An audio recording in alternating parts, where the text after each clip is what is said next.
Evo, da pozdravimo Velju Ilića koji je najzasluženiji za autoput Beograd-Čačak.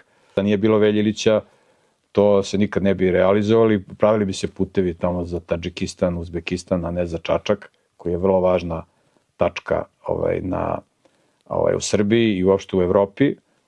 I da su ljudi više slušali Velje Ilića, mi bi preušli u Evropsku uniju. Jer Velja Ilić je kritikovao ove što kreduckaju, ako sećaš. Da. On je zagovornik da se razbojnici, znaš ti kad su ovi ga prozivali sa B92, kad je teo da ih sve pobaca kroz prozor. Znam i to i neki motke pominju. Tako je, tako da mislim da su više slušali Velju Ilića, Srbija bi odavno već ušla u Evropsku uniju i bila srećna zemlja.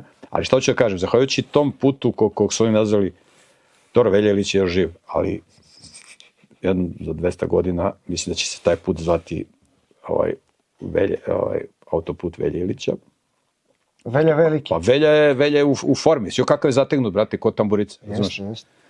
I lice mu je baš onako prirodno zategnut. Ne, sjo kakav je mladolik, izgleda kao da ima 30 godina. Zahvaljujući tom putu koji je Velja Ilić, a sad neki drugi hoće da uzmu slavu, Velja Ilić je bio pokretač. Ti si mlad pa ne znaš, kad je Srbija procvetala posle 5. oktobra, ko je tu bio glavni, ko se najviše borio. Pa znaš šta su mu pravili, tamo je bio neki šta je, ne znam, hrast bio, na sred puta hrast, brate. I ovi se bunuli, seljaci, taj hrast, za njih sveto drvo i onda je Veljak, viš koliko je bio, mogo je sve da ih razjuri ko miševe. Velja je zaobišao autoput da ljudima ugodi. Znači bio je pragmatičan. Bio je pravi pragmatičan čovjek, tako da možda ga jednom ugostimo u emisiji Pragmatikos. Sad hoćete vi da radite s njim. Važi, ja ću raditi emisiju.